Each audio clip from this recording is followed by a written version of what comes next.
Hey, recently some of you sent in a few questions, and there was a topic that I shared recently, and it was about how to overcome obstacles in one's life. So there were quite a few questions that were sent over to me, and I picked one of them up, and I want to tell you my experience in regards to one of them. So the question was, what was the most painful event in your life that I can remember? And I don't think I shared this a lot, but I felt so much pain as a young boy when my best friend died. We were about 8 or 9 years old, and he got attacked by a dog. Unfortunately, I remember how his older brother narrated a story that when he got over to rescue my best friend, his name was Chum.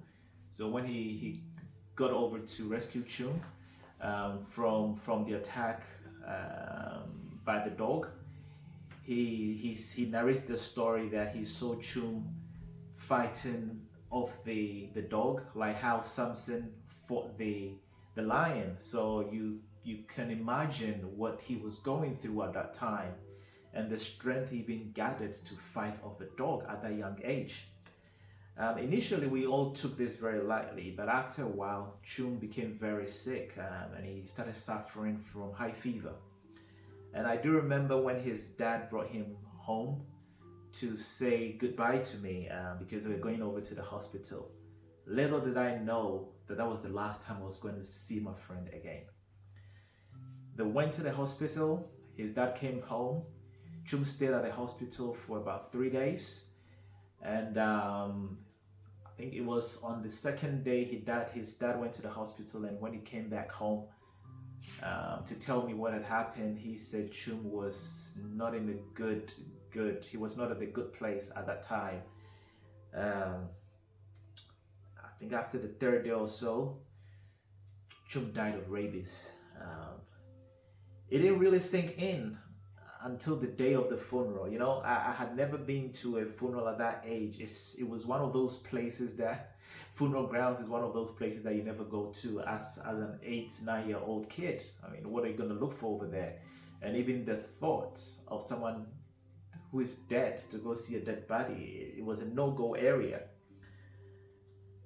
And also, I had never had someone close to me die before. I think the only time that as far as I could remember, my mom telling me about my younger sister, well, right after I was born, I think maybe a year later, she got pregnant, and she had a baby, and that was a girl who passed away. So they never actually even came home together. So that's how close I could remember someone close to me based on the story, what my mom told me. So on the day of the funeral of Chum, my best friend, his school year group came over to his house to bid him farewell. And as he laid in the casket, I was so scared to go near him because I couldn't believe that was him laying in the casket, you know? And I remember his teacher reading out the class register to mark those who were present. I felt so heartbroken and sad. When he actually got to his turn, the teacher called out his name, and there was a minute of silence. I mean, the whole place was so quiet. And after a while, he marked him absent. You can imagine what I was going through at that time. And I believe some of you can resonate with what I'm saying, especially if you have a loved one who's passed away, and the person is no more, you know. Then the pallbearers picked him up and put him in the hearse. It was when the hearse had actually taken off that was when I broke down in tears.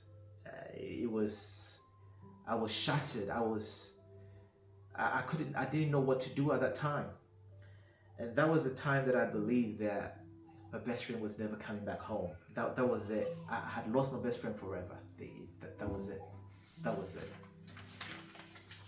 and this was a live interruption. It was a live disturbance. I mean, at that young age, being in a setback, you know, and it did really hit me together with his family because they had lost a family member. I had lost a best friend, and our houses were just opposite each other, so we were in each other's house almost every day. You know, no one wakes up every morning expecting or, or thinking that they're going to die, but it had just happened to me. So that was an early life interruption in my life, and when pain hits, what is in you will come out either positive or negative.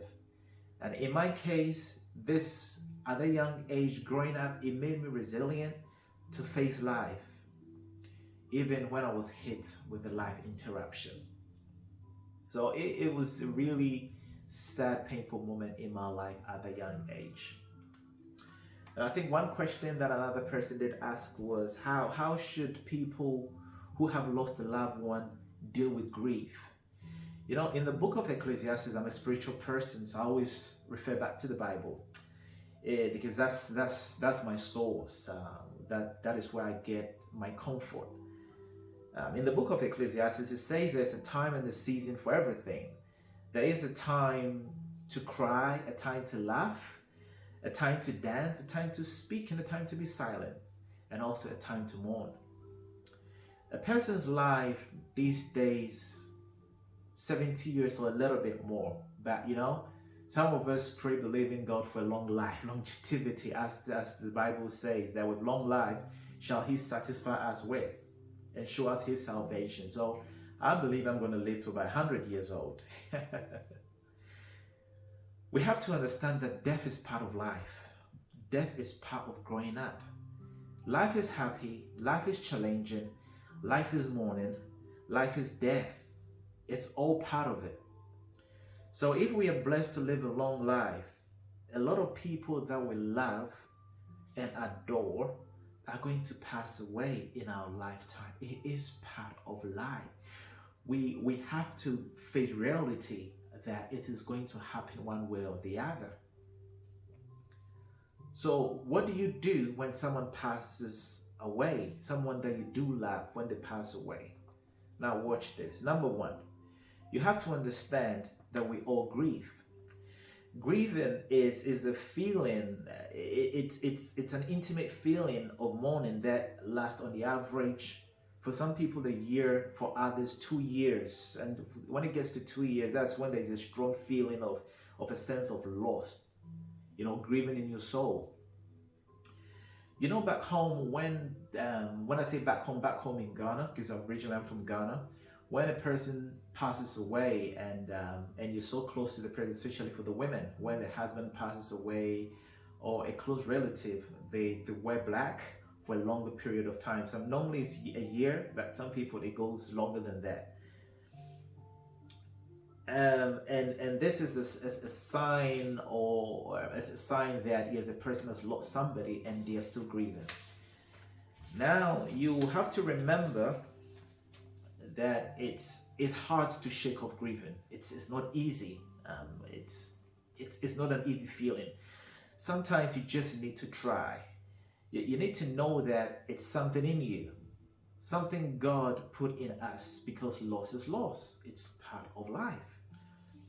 So what I learned from my mentor, because I do a lot of studying, and one thing I always say is you study through education, observation, and conversation. So what I've learned is in the loss of the person, you should think of the person's legacy. You know, you need to think about it in this way, how to in order to overcome the pain that you're going through. So you ask yourself the question, what in your life or who in your life that you lost that you really do think of?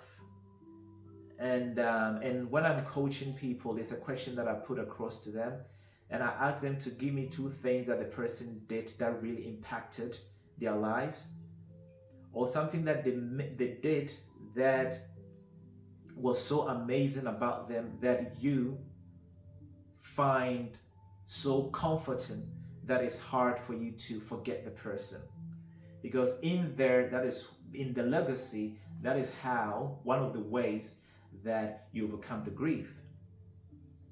So let's say the person, one thing you remember about the person was the wisdom that they shared.